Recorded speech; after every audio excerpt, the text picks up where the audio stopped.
Hello, everyone. That's Titus, and I'm Thomas, and this is Everyone's Bad Magic, where we untap, upkeep, and punt. So, this might come as a shock to some of you who've been listening to us over the last few weeks, where we've just been talking about how excited we are about Pauper and Standard right now. But Titus and I are primarily cEDH players. It's how we've met, it's probably the form of magic that we play the most. It's pretty much the only in paper magic that I'm playing these days outside of the occasional Pauper game. And it's where I spend about 90% of my time brewing decks. What about you, Titus? So, Thomas, one of the reasons why I was drawn to cEDH was the structure. Now, don't get me wrong, I was interested in cards doing powerful things and, the type of synergies that you could have. I believe playing with power was one of the channels that I kind of started watching in the beginning and, rabbit hole to the other content creators for this format. And it's something that I always wanted to play, but it was something that I felt like I couldn't quite get into just because of the staples, or just the cost of certain cards in general. But that's another conversation we have later about cEDH. Uh, but yeah, it's the structure, and it felt like it had more of a structure before the bracket system was introduced. And try to rate our decks 1 to 10, and everybody has a 7.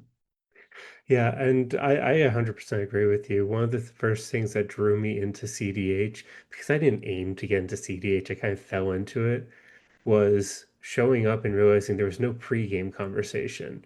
Everybody was just trying to win, and they were trying to win with whatever tools they had at their disposal. And the only limits were the rules of the game. And that really appealed to me because there was no such thing as deck mismatches. Nobody felt bad. There's no pub stomping. It's just you show up with three other people, the best deck that you can put together based off of what's in your head, and you see who comes out on top. And that's extremely attractive in a four-player format. Yeah, I think that well, we like the idea of being able to brew and have a variety of decks. I think we like the idea that we don't have to feel bad about trying to win. Oh, absolutely. And another reason that I really, really liked cEDH, especially at the beginning, I only really played casual Commander for maybe 8 months to a year before getting into cEDH, was it's a much more limited card pool. And there's at time of recording somewhere around 30,000 cards that are legal in Commander at this time. Back then it was closer to 17,000, which is not that long ago. But if I only had to care about 5 or 6 cards being printed a year that I need to learn for the format that I'm enjoying, that was a lot easier for me to digest than going through each set and trying to learn hundreds of cards. A little bit less reading when somebody puts something on the table, right? But with cEDH, there's definitely an easier card pool to understand within the format. Now, as the game expands, we'll see more and more cards and more commanders that are viable, and especially with the Brewers and the Brewers discovering old cards. Have you seen Caltrops going up because of Bruce Banner, the Hulk? 100%. And to your point, I think it's really the turning point was probably the Lord of the Rings set in my mind. That's when we start to see a ton of cards from each new set starting to come into our format. And by a ton, don't get me wrong, I'm talking about 5 or 6 cards per set. And since then, we've been getting a pretty steady flow. Where prior to that, outside of the Modern Horizons or the Commander Masters sets, we were only seeing like 2 or 3 cards per set. Now it's getting pretty up there. With Avatar: The Last Airbender, we have what, 4 or 5 playable cards that came into the format? In addition to that, too, I think that it's an easier time to understand like whatever archetypes, right? They're more likely to win through this said combo, Thassa's Oracle, Tainted Pact, Demonic Consultation, or Underworld Breach lines with Lion's Eye Diamond. And then there's some older combos that people still utilize things fluctuate in and out, but it's definitely a lot smaller, right? We have the core set of cards that you'll pretty much see in every deck, and then you'll have the other cards that you're able to add in. Oh, 100%. And when you say Thessa's demonic consultation, that's where a lot of casual players are going to roll their eyes and say every game ends the same way. And that's where I would like to chime back in and say, you know, CDH is like a road trip. It's not necessarily where you're going, it's about how you get there and who you get there with. It's all about like taking detours and getting into that crazy stack battle, and you just got to hope that the stacks player isn't the idiot in the back seat throwing rocks at cop cars that are going to get you pulled over and stall out the game. Look, stacks are viable, they just lose to the timer. And there's a way to navigate those matches. I definitely think that it puts a lot more pressure on the player who is playing the stacks pieces to be able to share that information. But yes, you're correct. One stacks piece can definitely hose a game. As long as it's not win conless stacks, all of the tie-in players out there, you're doing the Lord's work playing stacks and still being able to close out the game. I appreciate that deck as compared to like an Urza deck where you're just sitting there with nothing and waiting forever for them to do nothing. Not every game does end the same way. There's a ton of viable decks. As we progress in this conversation, you'll start to see where maybe they kind of find their home. Like, you don't have to play the proverbial blue farm or Kinnan or Sisay or Timna Thrasios or some sort of Thrasios pairing. 100% right. And while there are tier one decks in the meta, there's not a whole lot separating the tier one from the tier two, but there is a pretty big difference between tier two and fringe, at least in my mind. You can probably get through a tournament playing something like, I don't know, let's say Derevi and show up and put up results.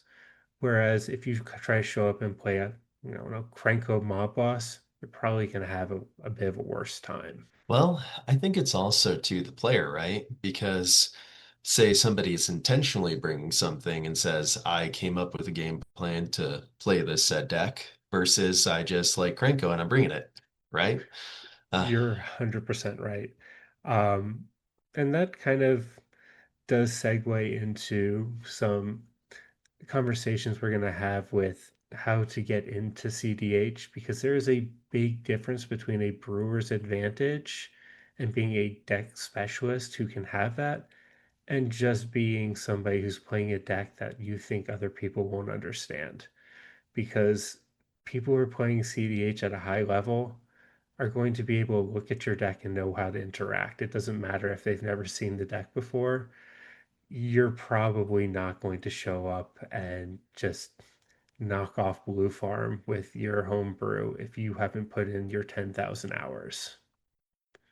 yeah, I agree with that. It's always the mentality part, right? The more practice that you have at something, like, look at this. If you play a sport, you're going to spend time practicing for that sport. Basketball, you're going to work on your shots or you're going to run plays. Soccer, you're going to work on being able to move with the ball.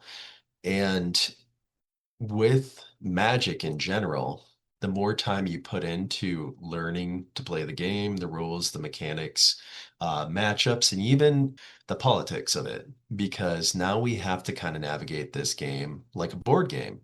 Like, say, people like to always bring up poker and chess. I like to bring up the idea of Risk. Are you familiar with Risk, Thomas? Of course, many a day in high school playing with the band nerds, risk at the kitchen table. So we're now kind of adding the mechanic to this where we have to look to leverage our game pieces and our resources to either win or if you are playing tournament CDH or TDH, you're going to look to leverage a draw if you can't get that win. Yeah, and I don't know if we're going to get too deep into that, but we'll talk about that a bit later. Sounds good. So I think that we've been kind of beating around the bush a little bit here. What we're going to be talking about today is how to get into cEDH as a newer player. So if you have a friend who's kind of flirting around with the idea of joining the format, please feel free to send them this way. We're going to be covering a bunch of different resources.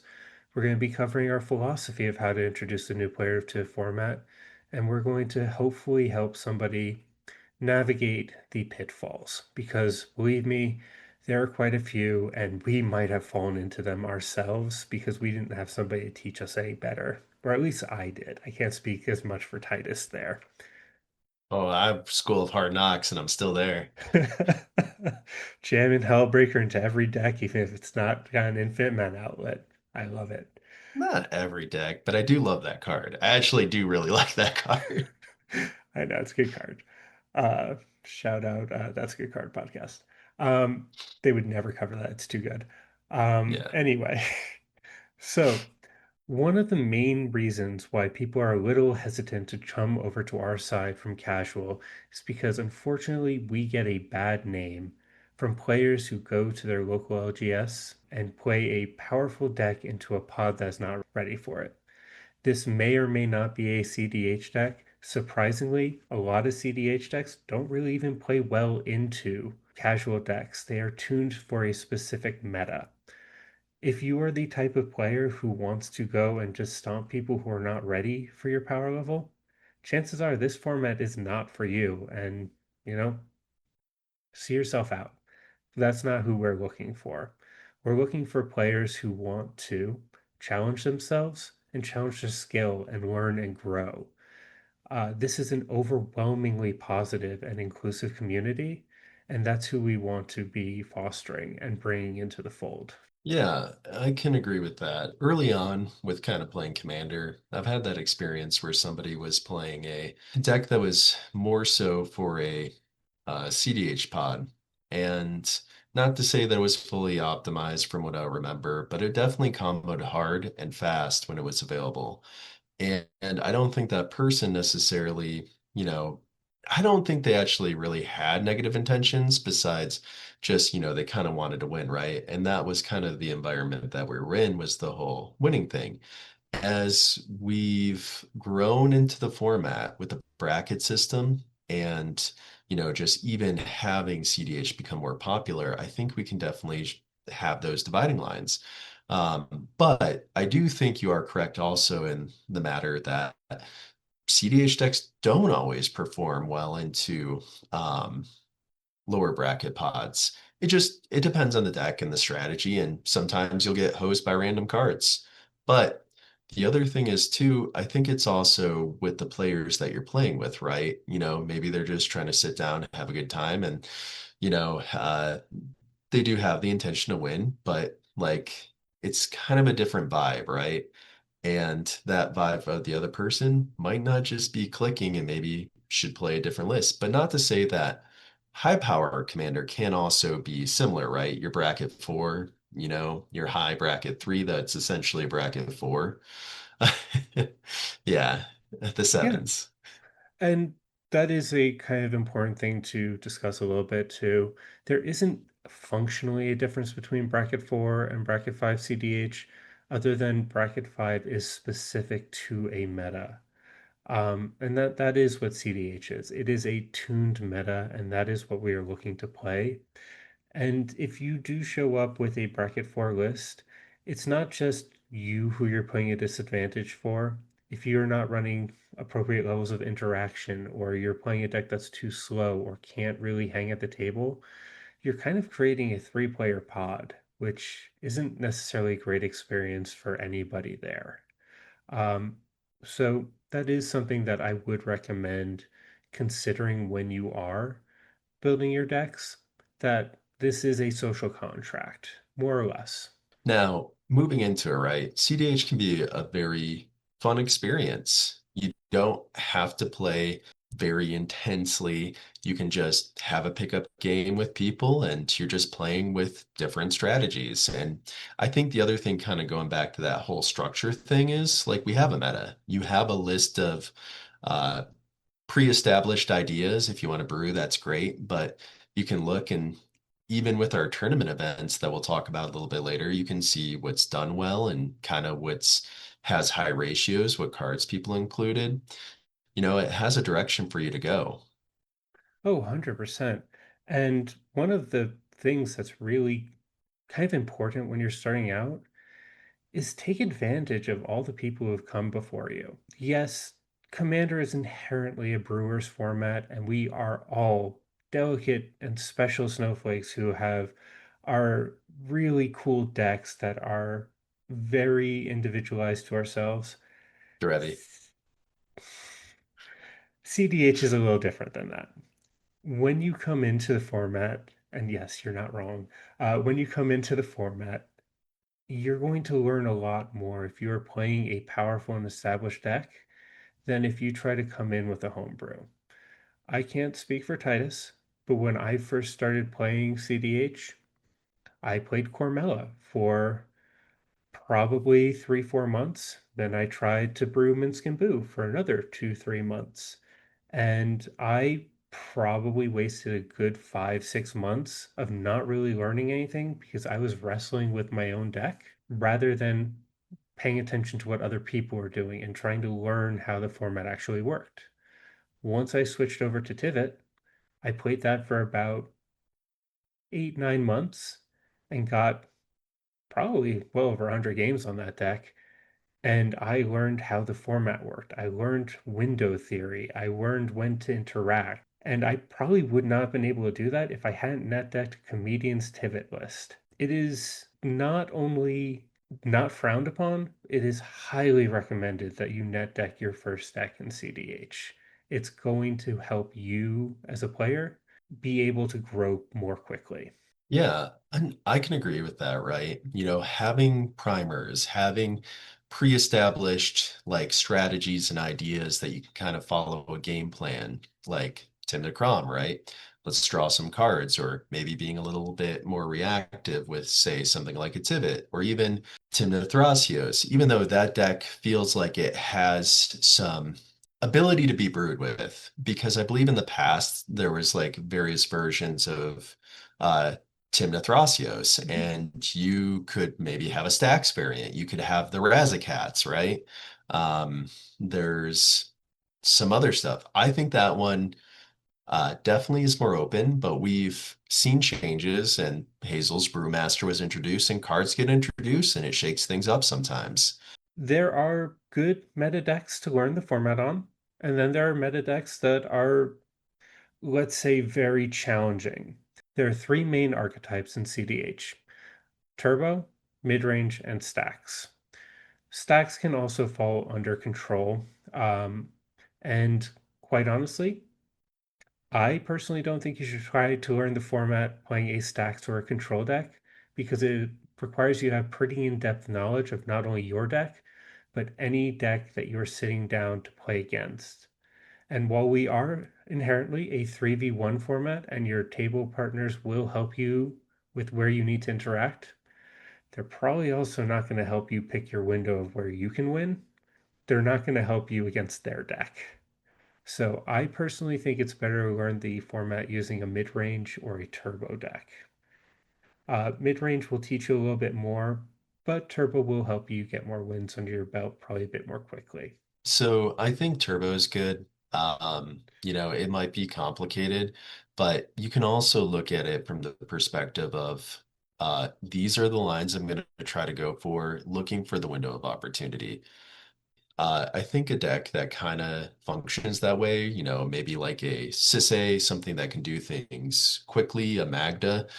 But playing with power in the past, I think it was maybe a conversation between Ian, uh, also known as MTG Comedian, or Ryan from Playing with Power, talking about Godo and just looking at Godo. Just people think Godo just, oh, we do the thing with the helm, right?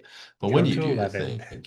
Yeah, count to 11, but the deck has more things going on for it.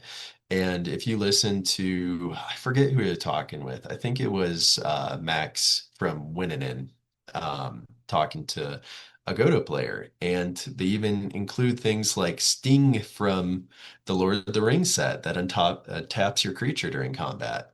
Shout out to Winnin. If you're not paying attention to Winnin right now, I do think it's probably the best CDH podcast that's happening. Max P and Higher have found a really good formula. Do agree with you, and I do listen to them often.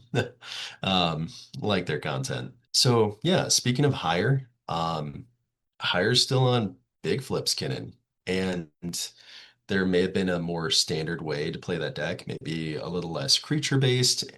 You have Freedom Waffles version that looks to get Ristic studies and draw cards, tailored less for the creatures, and then you one time had Ian playing their Kinnan Abomination version. And that's great when somebody else, puts out the blueprint for you to follow on these and kind of look, but also to show you that you can play the different versions of the list and it doesn't have to exactly be this generic formula that you follow. It's good that you see that and it's good that you have fundamentals from it, but there's so much openness to this game, especially for brewing as well. You are 100% right. I do think that brewing is something that people can explore, especially once they've gotten their fundamentals down in the format. This might be putting you a little bit on the spot, Titus. If you had three decks to recommend a new player to play, what would they be and why for each one? Oh, that's a good question. So even with looking at like the top meta decks, I do think they can have some complicated play patterns, but I do think that like what we were talking about, it's good to try things and learn and look at them from a mentality that where did I go wrong? So I'm going to be a bit boring and I'm going to choose the main top meta decks. And the reason for that is I think it will give a player a good understanding of them. Um, but also, they can have a good time with them. And I think they're fun as well. So Rograk and Silas, I think will be a good deck to learn Storm. Sure, there might be complicated lines to learn, but you put your time in, I think you will see some success and a lot of failure, but a lot of success. Joking, joking. And, we could maybe look at like a deck like a Tali just for a quick comparison on like a Storm list that's more high roll and it's fun to play the Dino, but I think I would still lean into something more meta to recommend somebody coming into the game. Is going to be Kinnan. Kinnan is creature based, right? Sure, there's some variation that I talked about earlier, but you can throw down an Ezahal. Who doesn't like to draw cards off of a dinosaur? Um, there's some fun lines. There's some simple ways that you can play it as well, and you learn the more effective, complicated way, I think, with endurance, right? And the land loops. Am I wrong? Stuff. A little bit, but that's okay. So you're recommending Big Flip Skinnin as I your think second I deck? think Big Philip Skinner would be the funner version, right? I think that's going to be the one that I would say. And then the other one's going to be Tim the Crom. And Tim the Crom, well, again, there's a lot of decision paths, and I think that's what kind of overwhelms people is what do I do? What do I need to do? I think Tim DeCrom is good because you draw cards. Okay.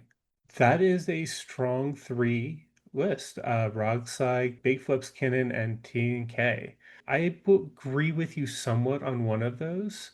I'm actually more of a fan of the no bad cards Kinnan list. Um, just because I believe that the Big Flips Kinnan does tend to promote some bad play habits. And for somebody who's a bit newer, if you're playing that deck, you might be tempted to like, oh, I have 7 mana. I'm just going to start flipping. And that's not really how that deck wants to play. Whereas if you're on the no bad cards version, it gives you a lot more agency throughout the game, which I do prefer. So I think that would be one of my three decks. The other two being Tivit. Um, I may be a little biased because it's the deck that I felt I gained the most from learning how to play the format. But Esper Good, I believe, is the saying. Just having access to white gives you so much in the format. So being able to play with your silences and being able to play some mild stacks pieces and essentially become inevitable with a big engine in your command zone, I think Pivot is a great deck to learn to play with because the deck, I don't want to say it plays itself because it definitely doesn't, but it's a very forgiving deck, which I appreciate about it.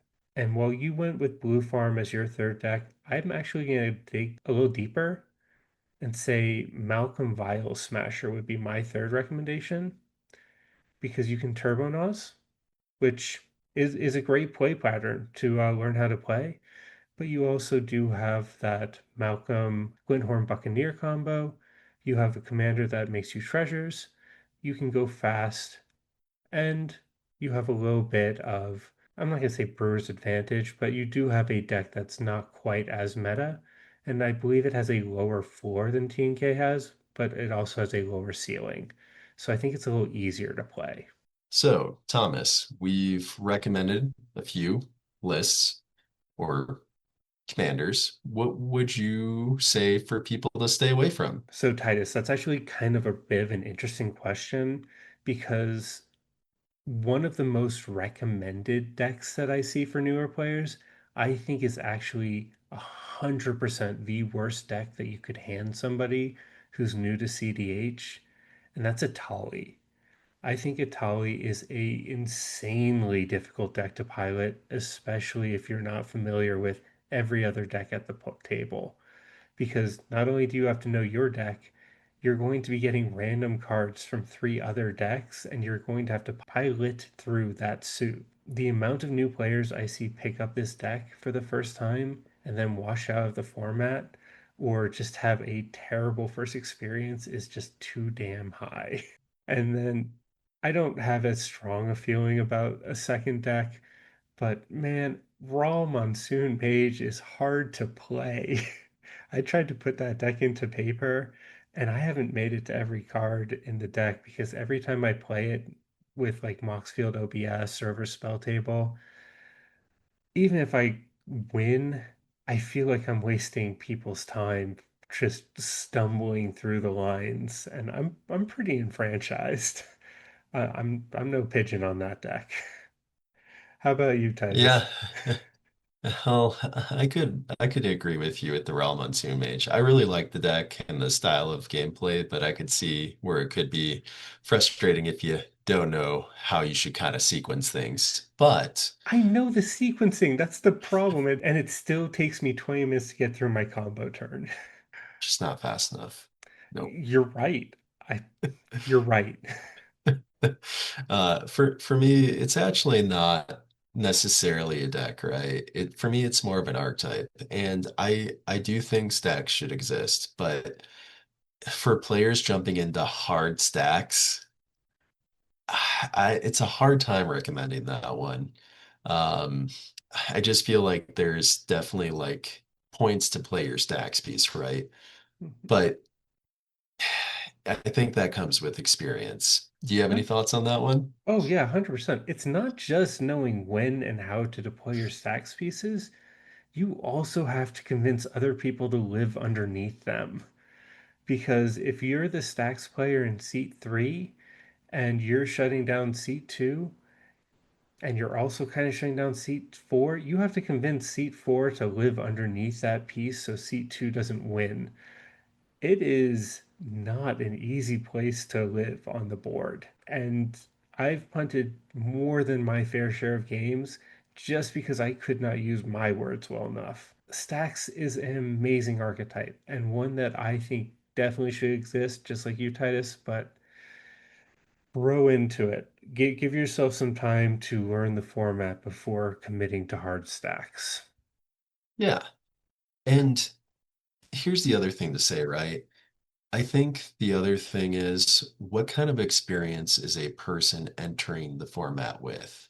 Are they just jumping immediately with no experience in the cEDH? Are they a commander player that, wants to do cool, fun, higher power stuff and they liked a deck and it just didn't fit into that bracket area?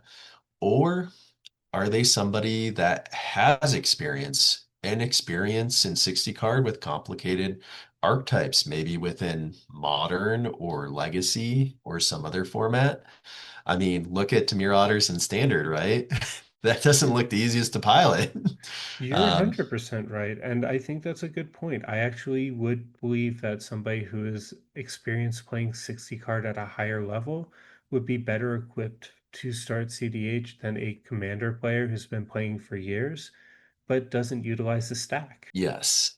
And I think there was a good interview between Jonah from MTG Basics and Sam Black. And Sam Black, being an experienced player, kind of looked at the format, what they wanted to do, and they kind of developed a deck for that, into that.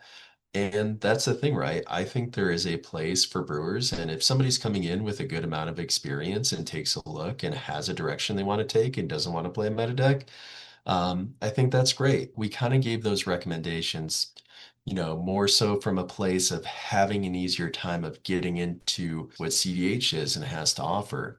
But when you look at that, right, and they have that understanding, they kind of grasp thing and make intentional decisions.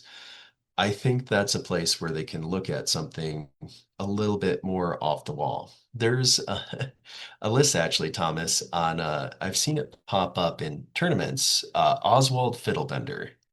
This is actually a stacks combo list, as most decks in CDH have to be that, as I think Sam Black mentioned, a little bit combo, but you can take a look and see that, this deck isn't very popular, right? But there's a player who can do well with it. And this is going to have a different strategy. This is not going to be your typical, I go for an intuition into a breach line or try to resolve my ad nauseum.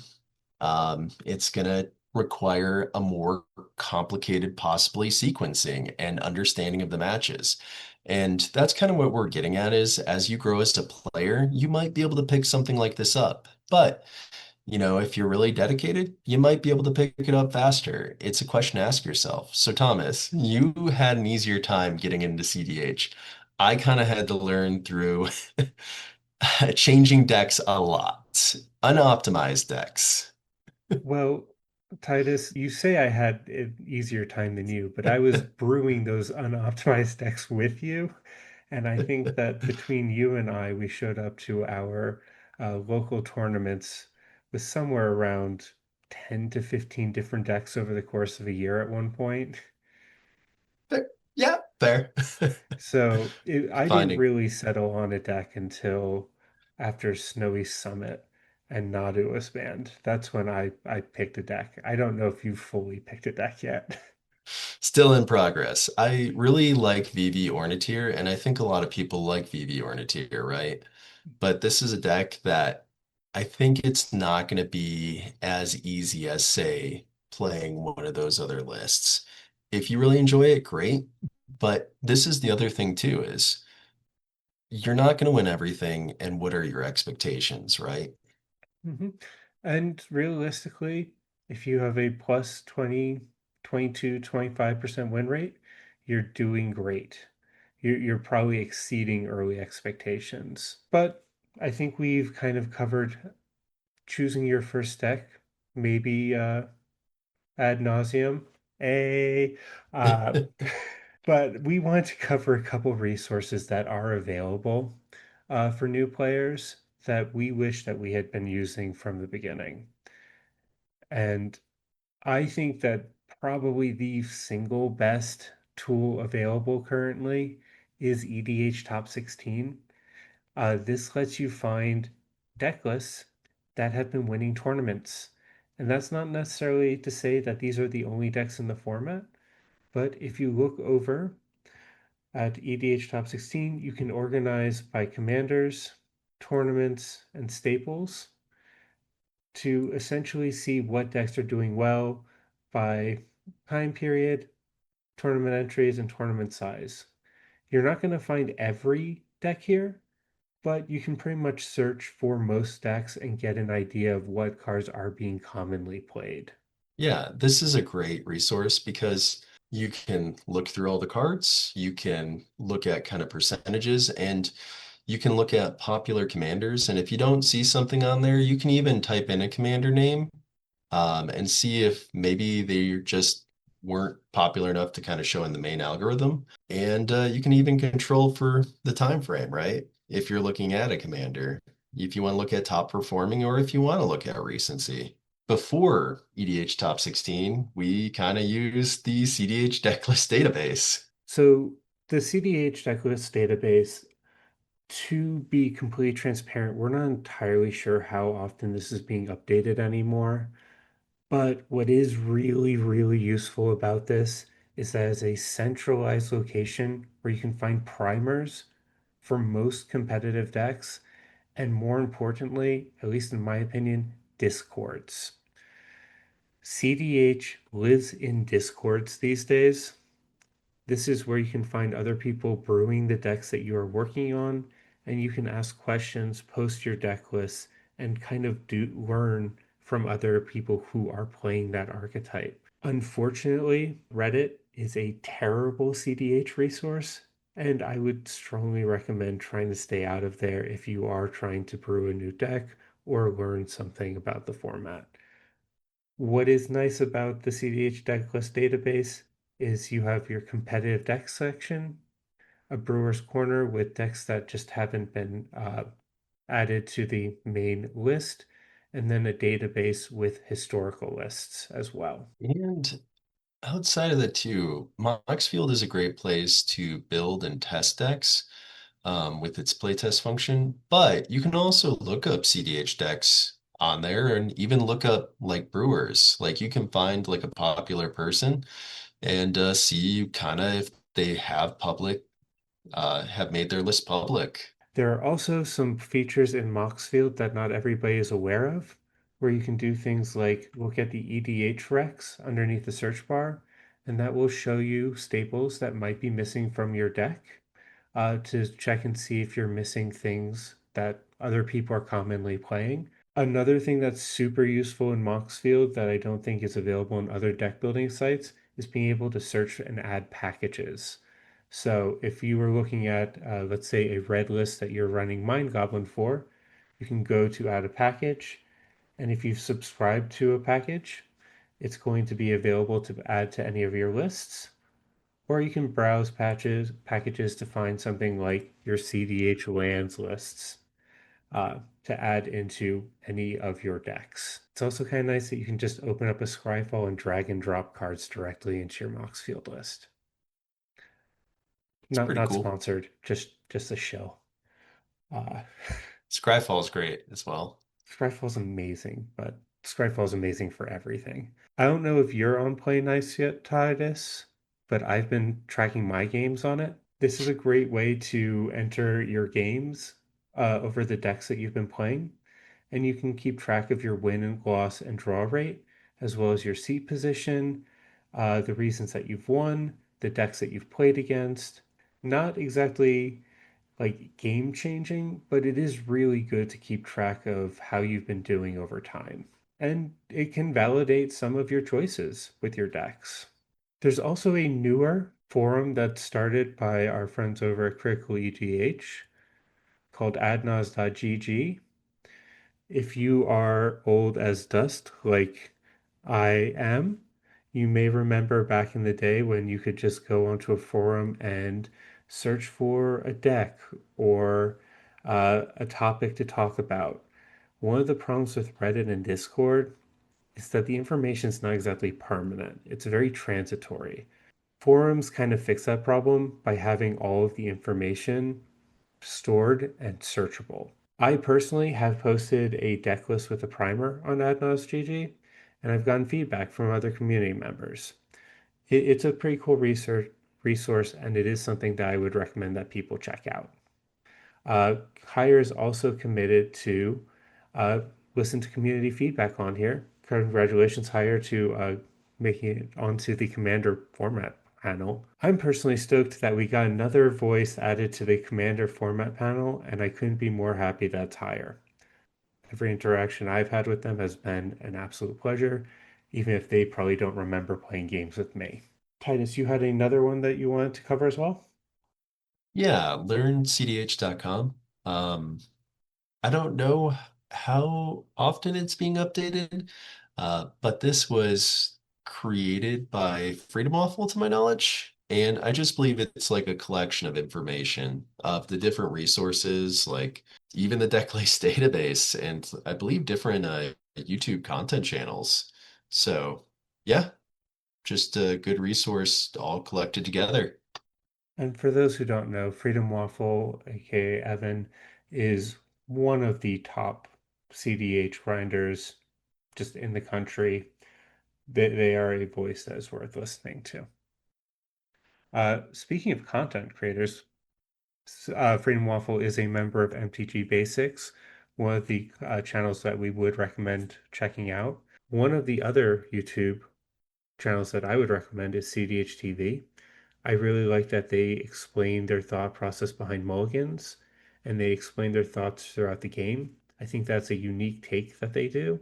And it does help get you into the mindset of some talented cEDH players. So another channel that we'd recommend is the Mind Sculptors, where Cal and Ian kind of go over their like monthly top 10 or tournament listings. I do believe they go over data, which one of the things I think Cal does is kind of like, hey, put your deck lists in there, because I think there's been some issues that have skewed results from that, right? Um, It's mainly a lack of data that is the issue, and that's something that TOs are being encouraged to fix.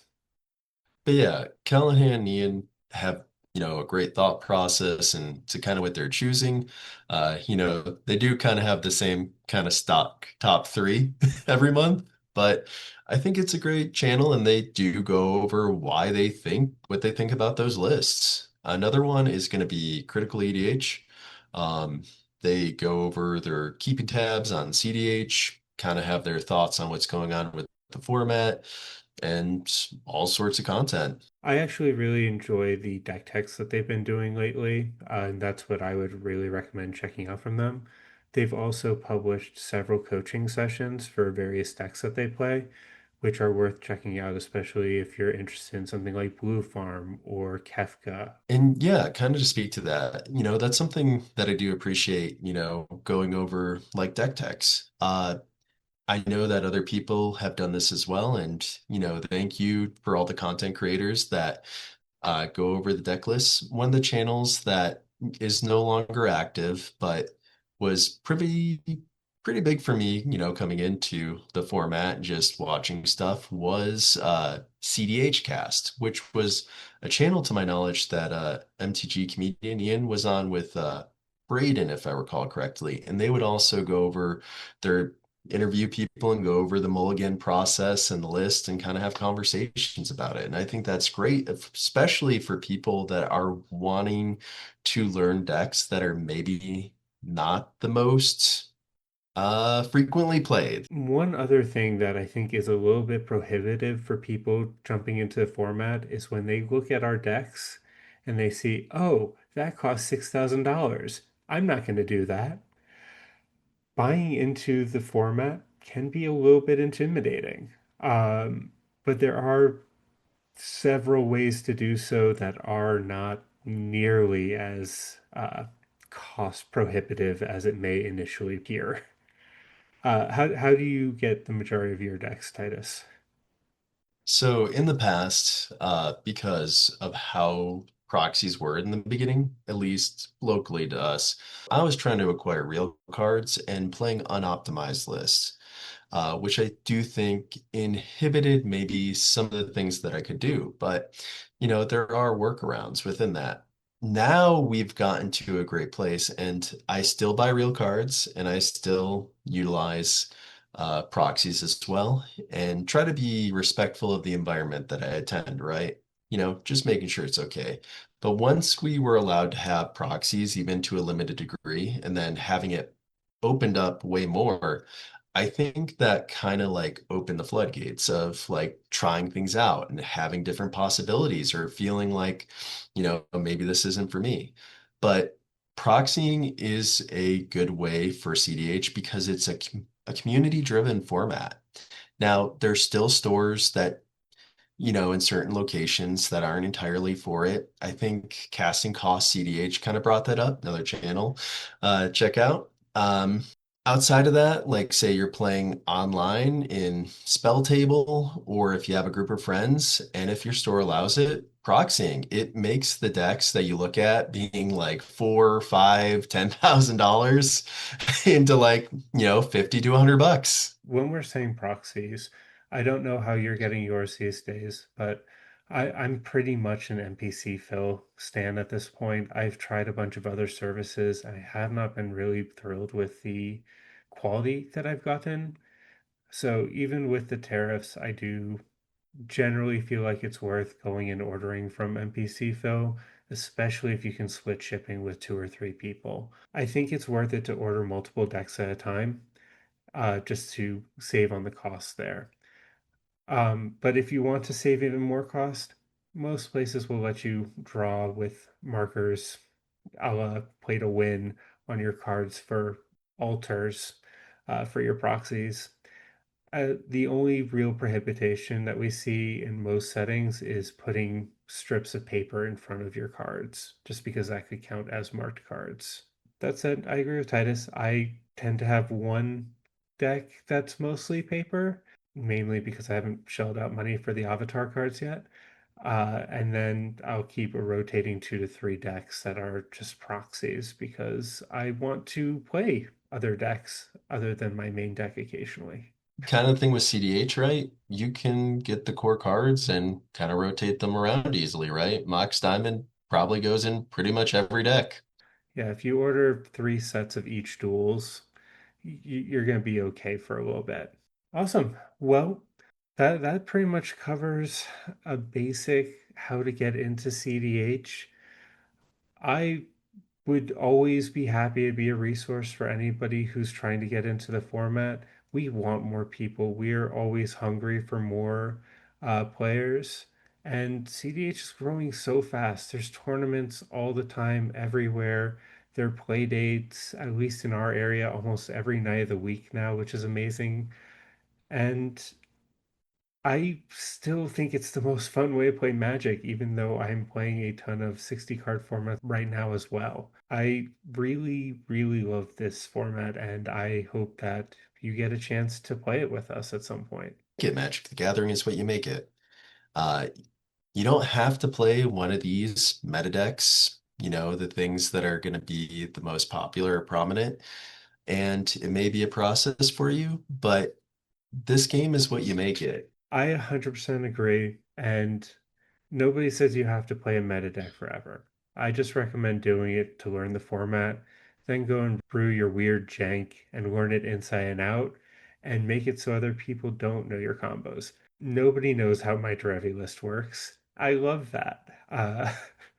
But I wouldn't say that is Brewer's advantage. It's just I've put my 10,000 hours in on the deck and now I feel confident in playing it. So, if you stayed with us this long, please consider giving us a like, follow, or subscribe, and give us a comment depending on how you found us. Be kind to yourselves, be kind to each other. It's just a game.